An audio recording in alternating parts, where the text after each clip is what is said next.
ପିଲାମାନେ ଆଚ୍ଛା ଆଜି ତ ବହୁତ ପାଠ ପଢିଲେ କଣ କଣ ପାଠ ପଢିଲା କହିଲେ ଆଜି ବାପରେ ଆଉ ଭାଷାର କଣ ପଢିଲେ ତମେ ଆଜି ଭାଷାର ଆଚ୍ଛା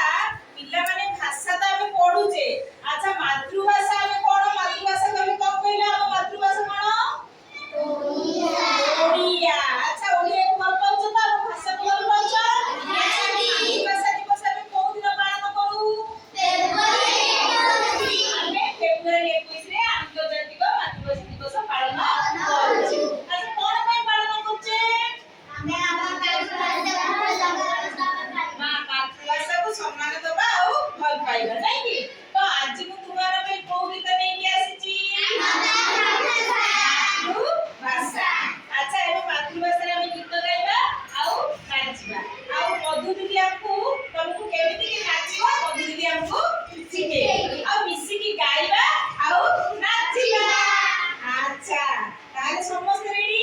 ରେଡି ମାର ଗର୍ଭରୁ ଶିଖେ ଯେଉଁ ଭାଷା ସିଏ ମୋର ମାତୃଭାଷା ମା କ୍ଷୀର ପରି ଭାରି ମଧୁର ସେ ପ୍ରକାଶିବାରେ ମୋ ଆଶା ମାର ଗର୍ଭରୁ ଶିଖେ ଯେଉଁ ଭାଷା ସିଏ ମୋର ମାତୃଭାଷା ମା କ୍ଷୀର ପରି ଭାରି ମଧୁର ସେ ପ୍ରକାଶିବାରେ ମୋ ଆଶା ମନରେ ମୋର ଯେତେ ଭାବ ଥାଏ ଭାଷା ପ୍ରକାଶ ମାଧ୍ୟମ ଭାଷା ନ ମିଳିଲେ କରୁ ଅନ୍ତର ଆମେ ଏକାମୁକ ସମ ମାର ଗର୍ଭରୁ ଶିଖେ ଯେଉଁ ଭାଷା ସିଏ ମୋର ମାତୃଭାଷା ମା କ୍ଷୀର ପରି ଭାରି ମଧୁର ସେ ପ୍ରକାଶିବାରେ ମୋ ଆଶା ଯାହା ମୁଁ ଶୁଣଇ ଯାହା ମୁଁ ପଢ଼ଇ ଯାହା ମୁଁ କହଇ ନୀତି ଚିନ୍ତା ଚେତନାରେ ନଇଲେ ସବୁଆଡ଼େ ଭାଷା ଥାଏ ମୋର ସାଥୀ ମାର ଗର୍ଭରୁ ଶିଖେ ଯେଉଁ ଭାଷା ସିଏ ମୋର ମାତୃଭାଷା ଭାଷା ମୋ ଗୌରବ ଭାଷା ମୋ ସୌରଭ ଭାଷା ମୋ ଜ୍ଞାନର ଦ୍ୱାର ମୋ ଭାଷା ବିନା ଅନ୍ୟ ଭାଷା କେବେ ବୁଝିଲେ ବା ଏକ ଦୂର